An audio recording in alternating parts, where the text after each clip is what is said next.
Hey everyone, in today's video I'm going to be making a couple of projects using heat transfer vinyl, one in regular heat transfer vinyl and one with some glitter heat transfer vinyl.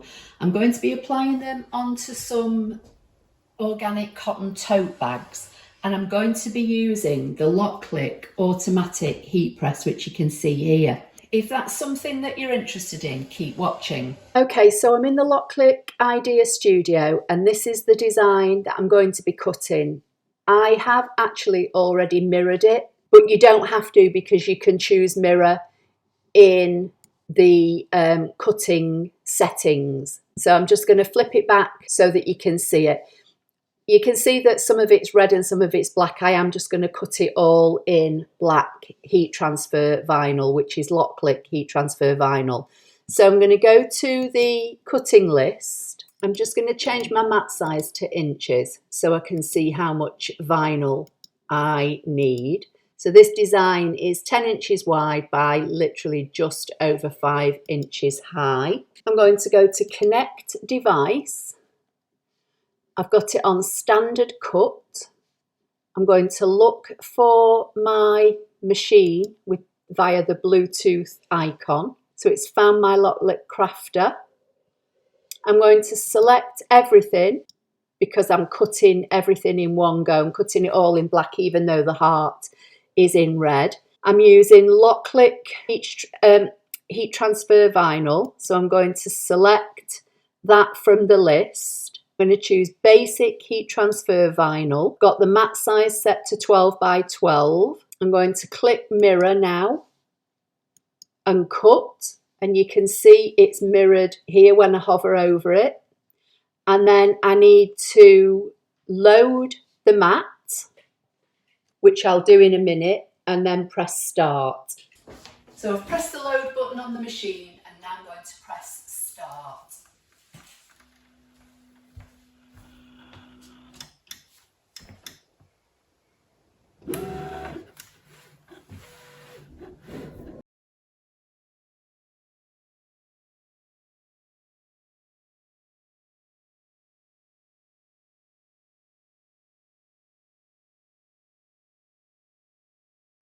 Okay, so that's finished. So before I unload it, if you have any doubts whether or not your project is cut, just have a quick look at it and then you can always send it back to cut again, providing you've not unloaded your mat. So that all looks fine to me. So I am going to unload the mat and then I'm just going to go over to my other desk and weed it and then use the heat press to press it onto the tote bags. I'm going to give you a quick overview of the heat press. So the first thing I'm going to do is turn on the heat press. And if you've used a handheld heat press in the past, these buttons here are going to be probably very similar to what you've used. I've had a Cricut heat press, and these buttons that you can see here, just ignoring these three at the bottom for now, are, you know, the kind of thing that you'd be used to be seeing. So you've got your on and off button, your start and stop. You've got your temperature button, which you then press, and you can use the plus and minus to set the degrees. And then you've got your time button. Again, you use your plus and your minus to set the amount of seconds. I've switched this on, I've not used it, but I've switched it on previously, and I've got my temperature set to Fahrenheit. But if you work in centigrade or Celsius, you press and hold the temperature button for a few seconds and it will change to centigrade, and then obviously you adjust your temperature and time as I've just explained. So I'm just going to pop mine back on Fahrenheit. These three buttons at the bottom, this button here is the preset modes. So this machine comes with 4 preset modes. So the settings are set in centigrade, and mode 1 is 150 centigrade for 15 seconds. Mode 2 is 160 centigrade for 15 seconds. And then mode 3 is 165 centigrade for 20 seconds, and mode 4 is 200 centigrade for 40 seconds. So if any of those temperatures are temperatures that you use regularly, you've got 4 presets already in here. The middle button is where you set your own time and temperature. For something like glitter heat transfer vinyl, I would generally use something like 320 Fahrenheit for 15 seconds. So to change that, I've got the mode here. I would press on the temperature so that the temperature flashes, and then use the plus icon to take this up to 320. And then I'd press the temperature again to set. And then for the seconds, it's on 20, so I'm going to use the minus button, and take that to 15 and press the minus, and that now sets the time and temperature for me. This button here is the automatic button, so once this is set, you can press this button and the machine will clamp closed and open automatically. But you can also use the red flashing Loklik icon that you can see here. This will turn to green when this gets to the temperature I've set. Also, if you put something under and then realise that, you've either not set it at the right temperature, or for whatever reason you want to open the machine, you can press any button on the panel and the machine will open automatically for you. If you don't use the machine, it will switch off automatically after 15 minutes. And I believe that when you turn it back on, it will remember the last setting that you used. So for instance, if you use a lot of glitter heat transfer vinyl and you always use the same temperature and the same amount of time to press, and that's what you've set it to, it will remember that setting. The instruction manual is this little manual, and it literally is 4 pages of instructions, and that includes the contents, an introduction telling you, what all the parts are called, and explaining what all the buttons are for.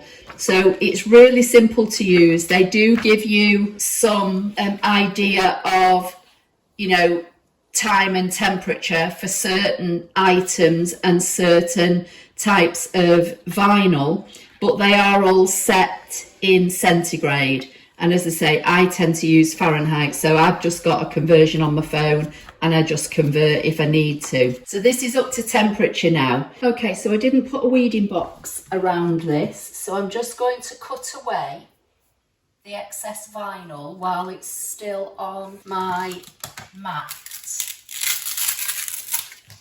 And then I can save this piece and use it again. So I'm just going to weed away the vinyl, and actually I'm going to put the heat press back on, and I'm going to remove this from the mat. A little trick I've shown you, because this is warm, even though it's not been pressed down, it's warm from the heat of the underside of this top piece. So if you put your vinyl on your warm pressing mat, it makes your vinyl easier to weed. So I can be weeding this while I'm waiting for the temperature to heat up. And if this isn't warm enough, I can pop this under, wait for it to reach temperature, then I can close this down to heat up the pad just for a few seconds, and then put the vinyl back on top of this to make it easier to weed. There you go, it's at 320. So if I press start, it's going to pop down the heating pad just for a few seconds, and then I can press it again to raise it up, pull this out, and then pop this back on here to get it warmer, and this will peel a lot easier now. Be careful, obviously, because This is hot, even though it's only just been under there for a few seconds. It is hot. Heating your pressing mat and peeling on a warm pressing mat does make weeding vinyl a whole lot easier. I've shown you how to do this in the past when I've used my, other little handheld press.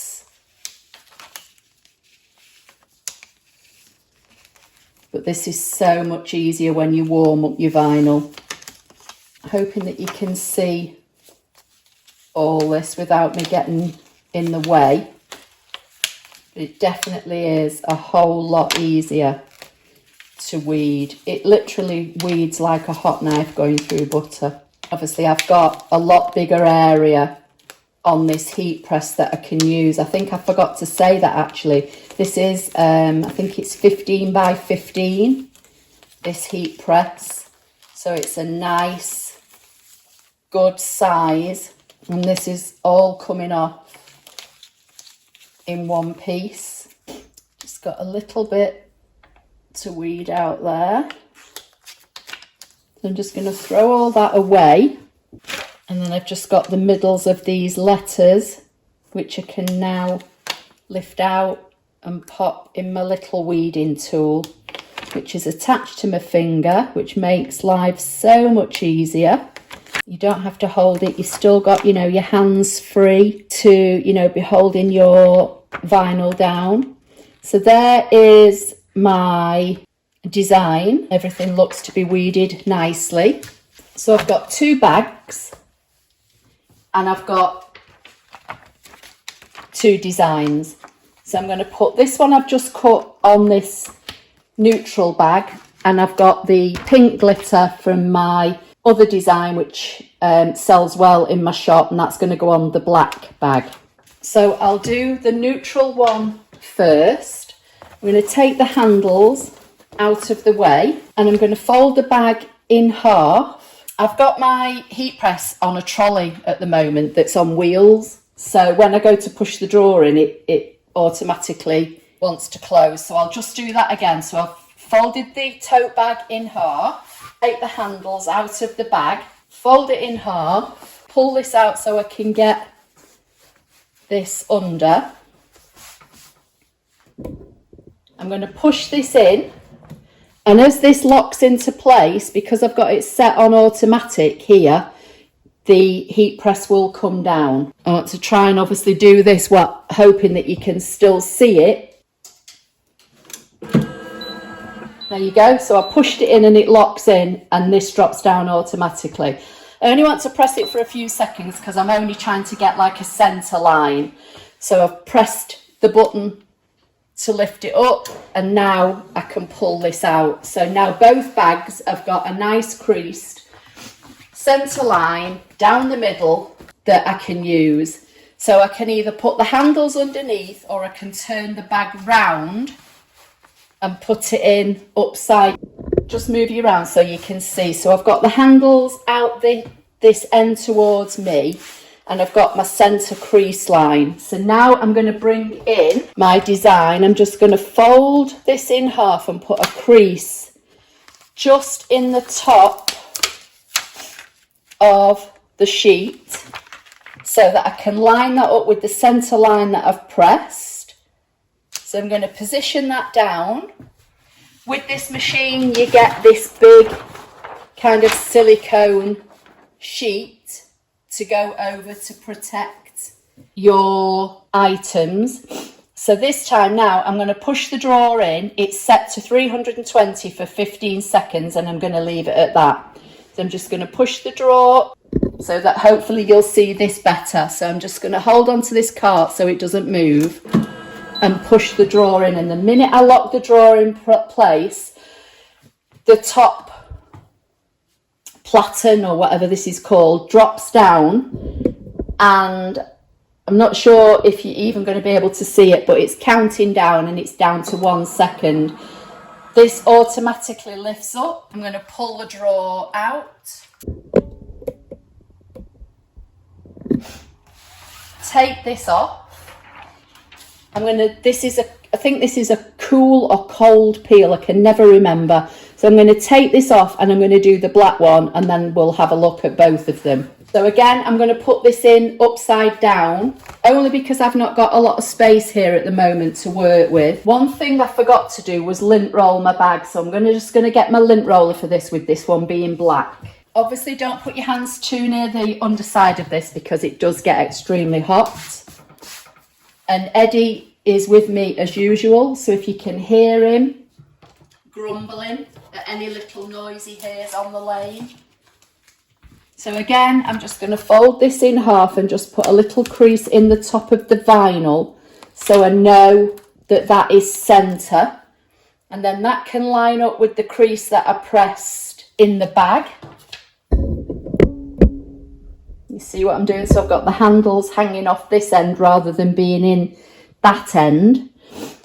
And then I'm just going to put the silicone sheet over that comes with the machine. Slide this back in, and the minute I lock that into place, this comes down and it's counting down for me. And as I say, if for any reason you wanted to open the machine, any button at all on the machine will raise it up. So we're down to 2 seconds. There you go. And it's going to pop up, and that's done. So I can take this out, and I'm just going to move you back round to my desk, and hopefully we'll see that these have pressed beautifully. So this one's cooled down now. So I'm just going to peel this off. And this one doesn't seem to have adhered well enough, so maybe it needed longer. So I'm going to pop it back under, pop this in and let it close and give it a few seconds longer. Press the button to open it and pull this out. And I'll just pop it on one side. I'm going to bring in the other one and peel this away, and this one's peeling away. So easy. Now what I do with heat transfer vinyl, once I've peeled the transfer sheet away, I always heat them again. I put, a silicone sheet over them and I give them another few seconds. So I'm going to do that with this one while this one is cooling down. Put this on top, slide this in and just give it a few seconds, just to make sure that that heat transfer vinyl is actually in the fibres of the bag. Press the button to let it pop up, pull it out, and that's that one done. How beautiful is that? And look how, I don't think you can see the true colour of this pink glitter heat transfer vinyl, but it's absolutely stunning. So that's that one. Now that's much better this time. So it was my fault. I'm not using the right amount of time, I don't think, for what I'm actually pressing. So now that's down, I'm going to pop this back in the heat press, Teflon or silicone sheet back on, and then just give it 15 seconds. And hopefully that will make sure that that is fully adhered and it will pop up when it's ready. I love it. It's great. It's actually quite compact. I've got it at the moment sat on like an IKEA cart, and that's why it's moving when I'm pushing it in. I need to find a permanent home for it really, but I wanted to just kind of, give you an overview, show you how it looks, how it works. You're definitely going to be seeing this used in a lot more of my videos. Like I say, I make a lot of dog bandanas using heat transfer vinyl. I make tote bags using heat transfer vinyl, so it's going to be an absolute boon, for me, for time wise. I've not got to stand there with my other, handheld, putting pressure on it. So I'm just going to pull this out, take that off. I'm going to switch it off because I've finished with it now. And then I'm just going to bring you back to the desk. Tote bags, that's definitely on there now. It's not going anywhere at all. And that, as I say, is using the Loklik automatic heat press, which I absolutely love. And like I say, you're definitely going to be seeing this in a lot more videos. So I hope you found that helpful. Please give the video a thumbs up. If you've got any questions about the heat press that I didn't cover, leave them in the comments of the YouTube video and I, will reply as best I can. But as I say, the manual is literally a contents page, a description of the parts, a description of the buttons, and that's it. And then the rest is like temperature, times and settings. So literally 4 pages, but that includes the contents and everything. So super easy to use. The footprint of it, as I say, isn't massive. I think it's about 15 inches wide. So it's not a big machine at all. It is heavy. It's a good sturdy machine. I will tell you that it came obviously in its box and then in an outer cardboard box. And I think the total package size, carton delivery size, was about 19.5 kilograms. But that obviously will include all the boxes and all the packaging. I love it. I think it is available in other colours, but obviously I've got the white. There will be links in the description box of the video where you can get it. There will also be links in the accompanying blog post. So if you're finding me directly on my blog, everything will be in the description of the blog post. If you've found this video on YouTube, if directly under the title of the video is the description, and you'll probably start to see the start of the description, then it usually says see more or show more or more. If you click on that, the description box expands, and in the description box there will be links directly to this auto heat press that I've purchased. So I hope you like it. As I say, if you've got any questions or comments, leave them in the description box and I will try and get back to you as soon as possible. Thank you.